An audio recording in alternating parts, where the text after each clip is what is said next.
et toutes mes peines. Jésus, je viens. Jésus, je viens pour jouir des bienfaits de ta croix. Jésus, je viens à toi.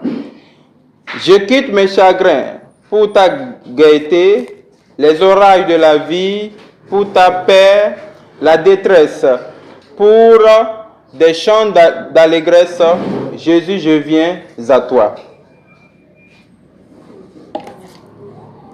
La nuit, Jésus, je viens. Jésus, je viens. Dans ta liberté et ta lumière. Dans ta liberté. Jésus, je viens à toi. Jésus, je viens à toi. De ma maladie à ta santé.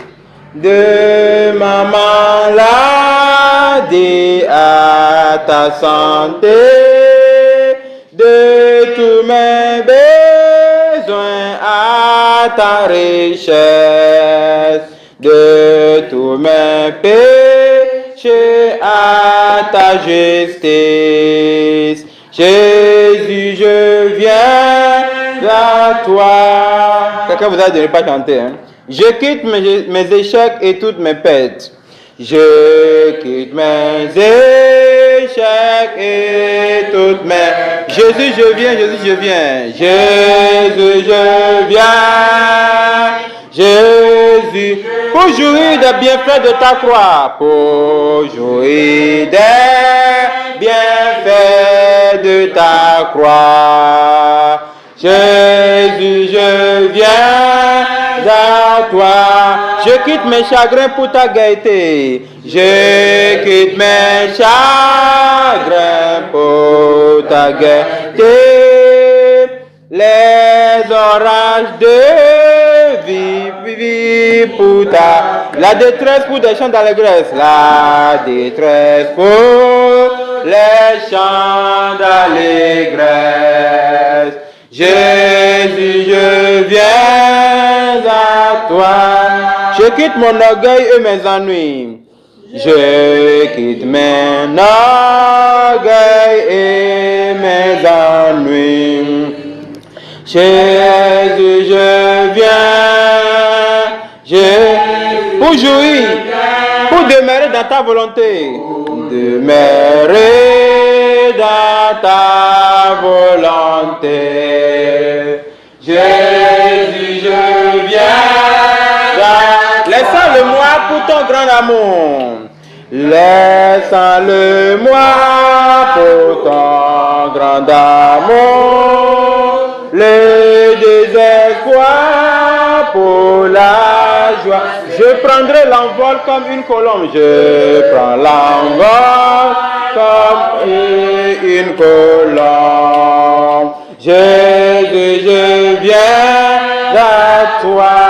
Vous êtes trop là, hein? Je quitte la crainte, le froid et de la tombe. Je quitte la crainte, le froid de la tombe. Jésus, je viens. Jésus, dans la joie et la lumière céleste. Dans la joie et la lumière céleste. Jésus, je viens à toi. Jésus, je viens à toi. Je quitte la profondeur de la ruine. Je quitte la profondeur. Pour la paix douce de ta bergerie.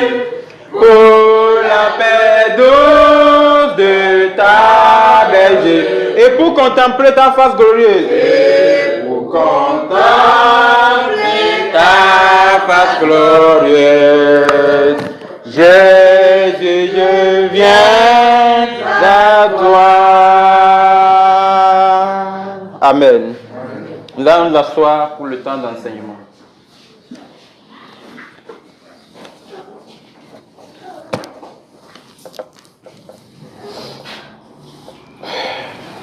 Toutes mes excuses pour le retard de ce matin. Le temps nous a surpris un peu. Et nous bénissons le Seigneur qui nous a accordé encore la grâce d'être en sa présence. Aujourd'hui, nous allons prendre la leçon numéro 3. La leçon numéro 3 de l'enseignement du nouveau thème que nous avions commencé à aborder. Et la leçon de la fois passée, on avait parlé sur la grâce de Dieu dans la création. Voilà. Et aujourd'hui, nous allons aborder la leçon 3.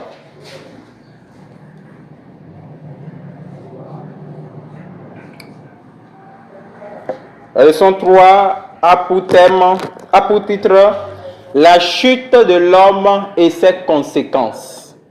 La chute de l'homme et ses conséquences. Est-ce qu'on peut répéter? La chute de l'homme et ses conséquences. Ok, nous allons prendre notre référence biblique dans Éphésiens, l'épître de l'apôtre Paul aux Éphésiens. Éphésiens chapitre 2, le verset 1er. Vous étiez morts par vos offenses et par vos péchés. Est-ce qu'on peut répéter? Vous étiez morts par vos offenses et vos péchés. Vous étiez morts par vos offenses et vos péchés. Vous étiez morts par vos offenses et vos péchés. On va recommencer. Éphésiens chapitre 2, verset 1er. Vous étiez morts par vos offenses et vos péchés. Éphésiens chapitre 2, verset 1er. Vous étiez morts par vos offenses et vos péchés. Très bien. Aujourd'hui, le titre de la leçon 3, asseyez-vous. Ça, on n'a pas besoin de répéter parce que c'est trop court. Le titre de la leçon 3, c'est la chute de l'homme et ses conséquences. Et ici, vous voyez, l'apôtre Paul nous enseigne, vous étiez morts par vos offenses et vos péchés. La référence de base, les trois références de base de ce matin sont Genèse chapitre 3 du verset 1er à la fin, Éphésiens chapitre 2 du verset 1 au verset 5, Romains chapitre 5 le verset 12. On va introduire la leçon numéro 3 comme celle-ci. Pour comprendre le salut, il faut comprendre le problème. Voilà, pour comprendre le salut, il faut d'abord chercher à connaître la chute. Avant de sauver quelqu'un, il faut d'abord trouver qu'est-ce qui l'a amené à tomber. Voilà. Comme si un mal arrive, nous les humains, qu'est-ce qu'on fait? On part d'abord, on cherche, mais qu'est-ce qui s'est passé? On feuillette, on creuse, on cherche à comprendre la cause du mal. On ne peut pas soigner la maladie de quelqu'un sans chercher à connaître comment ça se passe. Tu sens la fièvre, tu tousses un peu, est-ce que tu dors la nuit? Donc le malade doit être prêt à répondre à toutes les questions que le médecin lui pose. Alléluia. Et c'est ça qui est le diagnostic. Voilà, ça permet de détecter de quelle maladie il s'agit. Parce qu'il y a plusieurs mots et une maladie peut ressembler à l'autre. Voilà. Et les symptômes que le patient explique, ça permet au médecin ou bien au docteur de savoir facilement quel remède il faut apporter à cette maladie. Et ici, il s'agit de la chute et de l'homme et les conséquences de cette chute. Alors, la chute d'Adam a entraîné l'humanité dans le péché. La chute d'Adam. Vous voyez, là, on a parlé d'une seule personne. C'est ça. C'est la femme qui a créé, mais après, c'est l'homme qu'on a appelé. C'est pourquoi il ne faut pas croire dans les femmes. Il faut croire dans une femme quand elle est vraiment vertueuse spirituellement. On a dit, la chute d'Adam a entraîné l'humanité dans le péché, dans la mort et la séparation d'avec Dieu. C'est ça la chute. Lorsque l'homme a péché, il a chuté. C'est-à-dire quoi? Il a quitté la gloire de Dieu dans laquelle il était. Il est tombé bas. Et qu'est-ce qui s'est passé? Il est mort. Il s'est séparé avec Dieu. Mais Dieu n'a pas abandonné l'homme. Nous allons voir la première partie de l'enseignement. La première partie, le récit de la chute de l'homme. le récit de la chute de l'homme. On ne va plus trop expliquer comme d'habitude avant. Tout est maintenant résumé. Le récit de la chute de l'homme se trouve dans Genèse chapitre 3, du verset 1er. Je vais relever certaines parties rapidement et pendant que je relève, je ne vais pas poser les questions. Je poserai les questions ensemble après. Voilà. Ici, vous verrez que le serpent était le plus rusé de tous les animaux des champs que l'Éternel Dieu avait fait. Il a dit à la femme, Dieu a-t-il réellement dit, vous ne mangerez pas de tous les arbres du jardin? La femme répondit au serpent, nous mangerons du fruit des arbres du jardin, mais quant au fruit de l'arbre qui est au milieu du jardin, Dieu a dit, vous n'en mangerez point et vous n'y toucherez point, de peur que vous ne mourrez. Ça, c'est le début de la chute de l'homme, échangé avec le diable. Et là, vous allez voir, des temps après, verset 6, là, la femme vit que l'arbre était bon à manger, agréable à la vue, et qu'il était précieux pour ouvrir l'intelligence. Elle prit de son fruit et en mangea et en donna aussi à son mari qui était auprès d'elle, et il en mangea. Et si vous continuez après, le verset 9, mais l'Éternel Dieu appela l'homme et lui dit, où es-tu? Le déplacement de l'homme par le péché de la position de gloire à la chute. Lorsque vous pensez que quelque chose est fort. Vous voyez, quand un enfant, maman va dire, Mathias, si je quitte ici, tu ne dois pas sortir pour aller chez le boutiquier. Parce que maman connaît que quand Mathias sort là, il va commander le gâteau sucré chez le boutiquier. Vous voyez, non? Alors, maman va dire, si je quitte ici, tu ne sors pas. Lorsque maman va quitter et Mathias va sortir, maman va revenir et sentir les traces des pieds de Mathias au sol. Où il va voir le sachet de gâteau sucré dans la poubelle. Et maman va dire, Mathias, où es-tu? Et Mathias va dire, mais j'ai entendu ta voix et je dormais. Mais tu dormais, comment as-tu fait pour entendre la voix de maman? Ah, donc tu étais parti voir le boutiquier. Ça, c'est quel sachet ça? C'est pas le sachet de poubelle. Ah. Alors, c'est ce que nous allons voir ici. L'homme on ne lui a pas donné la possibilité d'échanger avec Satan. Mais ils ont échangé. Alors, la chute est venue. Et ce que vous avez vu, verset 17, il dit à l'homme, puisque tu as écouté la voix de ta femme et que tu as mangé de l'arbre au sujet duquel je t'avais donné cet ordre, tu n'en mangeras point, le sol sera maudit à cause de toi. C'est à force de peine que tu en tireras la nourriture tous les jours de ta vie. Alors, vous retournez voir le verset 23. Et l'Éternel, Dieu, le chassa du jardin d'Éden. Donc, et vous allez voir les parties que j'ai sélectionnées, ça vous réserve facilement la chute de l'homme. Comment l'homme a péché et les conséquences, la malédiction et la séparation de Dieu. Voilà. Donc, la désobéissance d'Adam et Ève, c'est ce que vous allez remarquer dans la chute de l'homme. Ils ont désobéi. Après, le péché est entré dans le monde. Le péché est entré dans le monde. Voilà. Deuxième partie, les conséquences immédiates.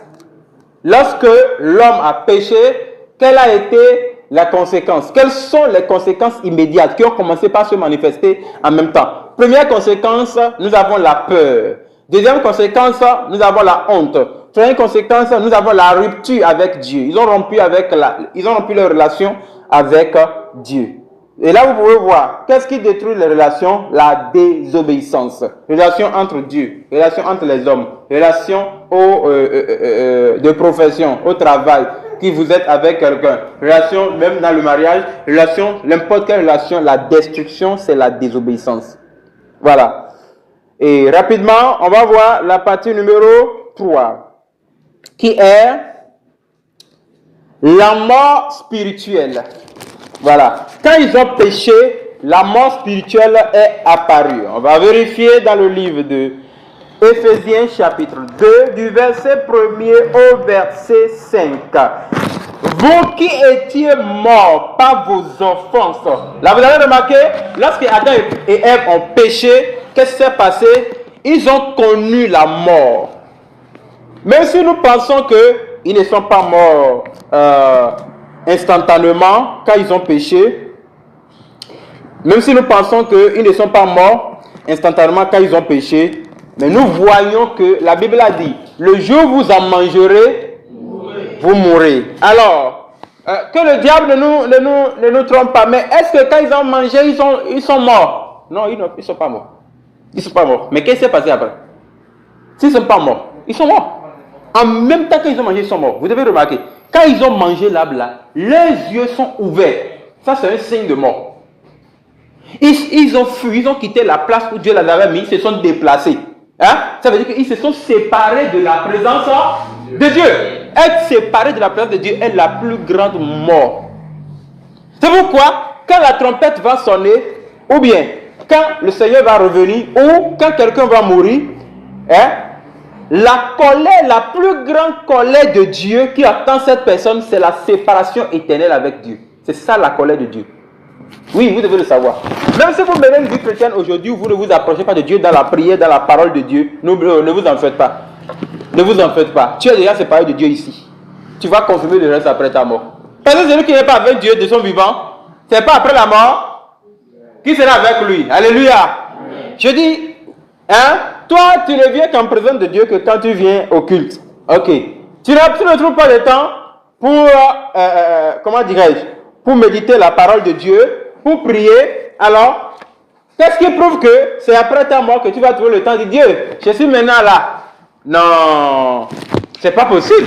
Alors, la séparation avec Dieu est la mort. Et je suis très sûr, peut-être on va revenir sur ça là, dans le temps de prédication ou bien dans le temps d'enseignement ici, pour vous expliquer ce qu'est réellement la séparation avec Dieu. Ce n'est pas la séparation de Dieu. La séparation d'avec Dieu veut dire être séparé de Dieu pour toujours, être lancé dans la colère de Dieu et où la personne ne verra plus jamais la face de Dieu. Donc ici, la Bible dit, vous qui étiez morts par vos offenses et par vos péchés. Voilà.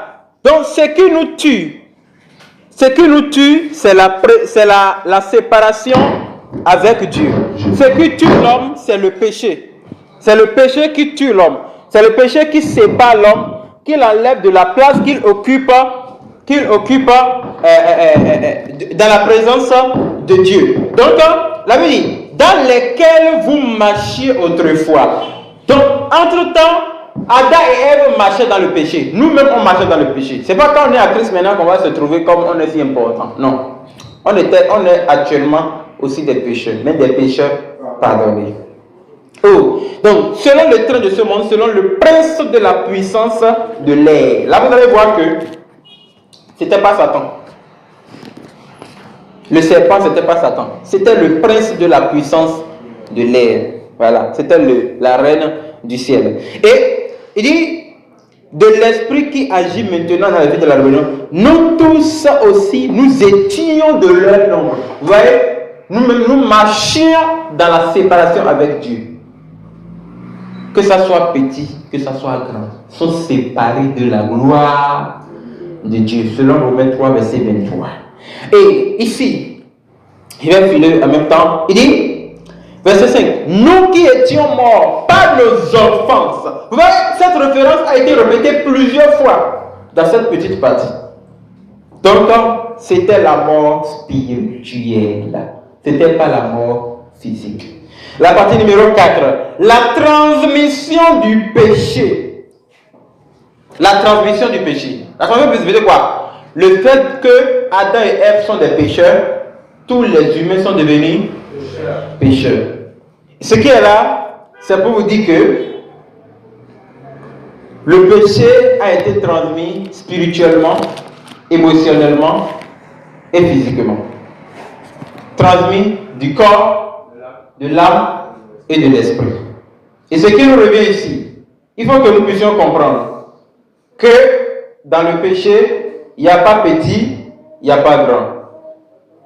Il n'y a pas petit péché, il n'y a pas grand péché. Il n'y a pas aussi enfant devant le péché. Il n'y a pas aussi grand devant le péché. Le péché, c'est le péché. Et celui qui pêche, l'âme qui pêche, c'est celle qui mourra.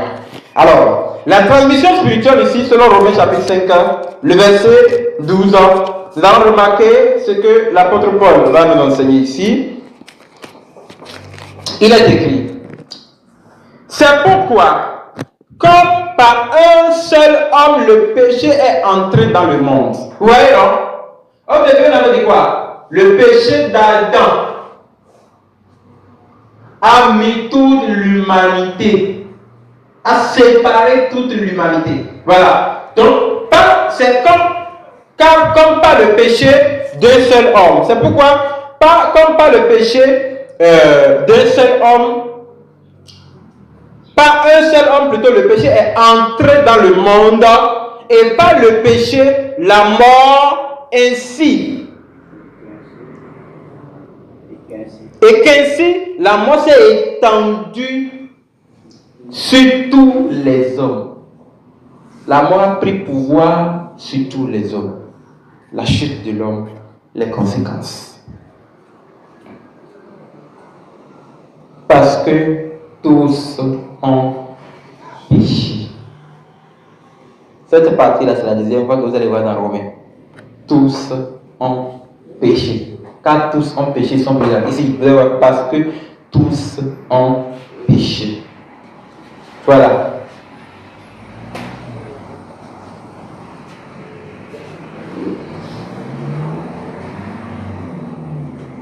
Qu'est-ce qu'on peut comprendre dans cet enseignement? On peut comprendre que le péché est grave. Le péché détruit votre relation avec Dieu. L'homme, en effet, ne peut pas se sauver lui-même. L'homme ne peut pas se sauver lui-même. Conclusion. La chute a tout corrompu. Et le salut devient une nécessité absolue. Le salut de l'homme est très nécessaire actuellement. Depuis que l'homme a connu cette chute, l'homme a besoin d'un sauveur.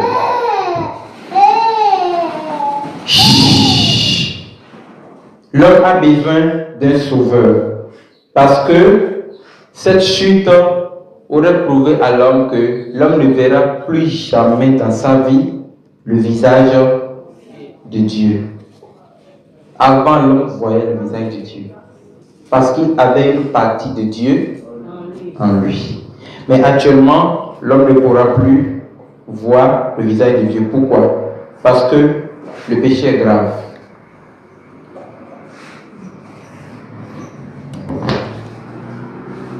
Voilà. Donc, il vaut de droit de connaître, d'après cet enseignement, nous sommes en train d'aborder, comment dirais-je, notre thème aborde le sujet du salut. Et nous ne pouvons pas nous lever et enseigner le salut simplement sans parler de ce qui a poussé l'homme à se trouver dans le besoin du salut. Puisque quand l'homme était dans le jardin d'Éden, on ne parlait pas du salut. Donc, ce qui a poussé l'homme à vouloir le salut est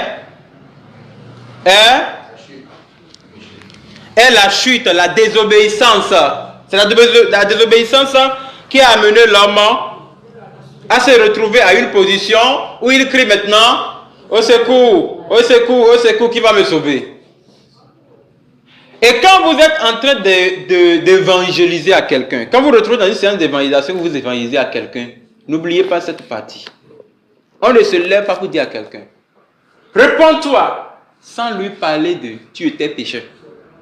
On ne peut pas dire à quelqu'un: tu as besoin du salut, sans lui dire ce qui lui a fait avoir besoin du salut. On ne peut pas dire à quelqu'un: Christ est mort pour toi, sans pouvoir dire qu'est-ce que lui a fait pour que Christ puisse mourir pour lui. Ah, tu vois quelqu'un, tu ne sais pas s'il a faim, il a quoi comme ça, tu dis: bon, je sens que tu as besoin de l'argent, prends ceci pour aller payer le bain. Mais tu le suis. C'est dans l'habitude des blancs. Tu donnes l'argent au blanc, il peut te convoquer pour ça. Il peut te convoquer pourquoi? Parce qu'il ne t'a pas dit qu'il a faim. Maintenant, quand tu veux le donner, tu dis, j'ai remarqué que vous avez faim. Je peux vous rendre ce service. Ah oui, si ça peut m'aider. Ok, prenez ce truc-là. Allez, il va te remercier. Là, tu reconnais. Tu lui as dit pourquoi tu lui as remis l'argent. En Amérique, tu ne peux pas voir quelqu'un sur le chemin, tu dis good morning. Il dit, do you know me? Tu me connais. Pourquoi tu me salues? Tu me connais.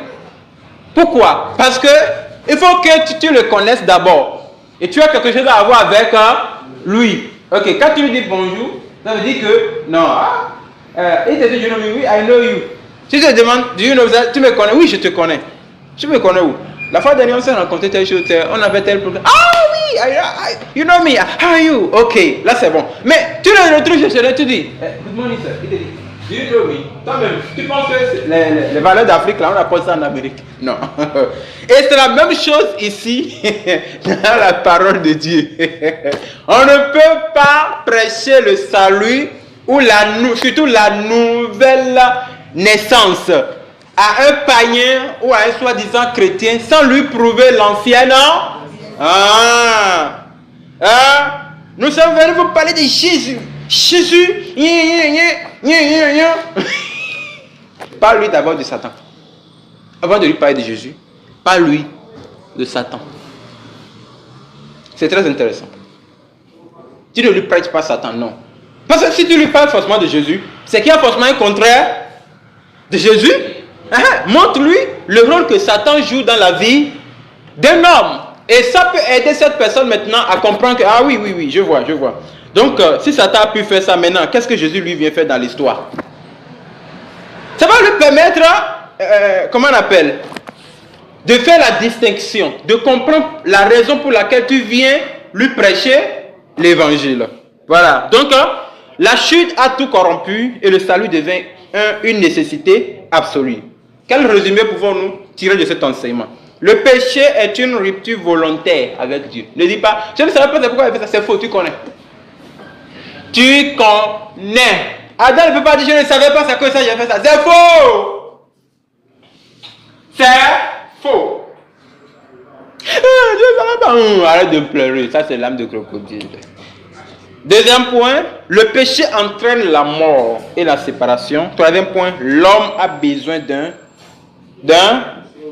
sauveur. Première question. Que s'est-il passé dans Genèse chapitre 3? Qu'est-ce qui s'est passé dans Genèse chapitre 3? Ce qui s'est passé dans Genèse chapitre 3, c'est que l'homme a désobéi et la chute est apparue. Deuxième question. Quelles sont les conséquences du péché? Les conséquences du péché sont, frère Mathias, quand on veut parler, on se lève. Oui, frère Philippe. La peur, la honte et la séparation d'avec Dieu. Ok.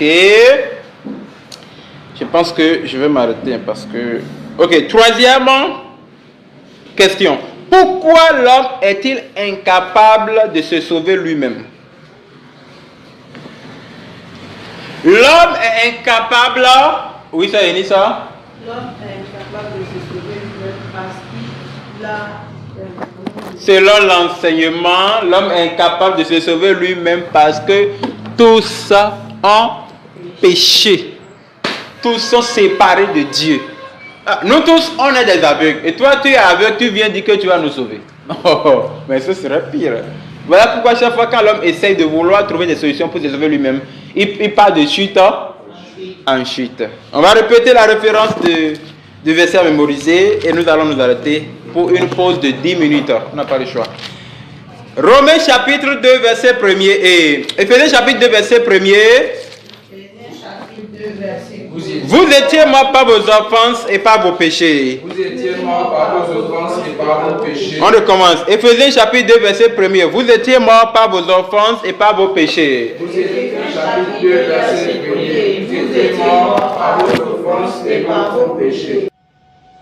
La plateforme du réveil des nations. Toutes les nations viendront et se prosterneront devant toi.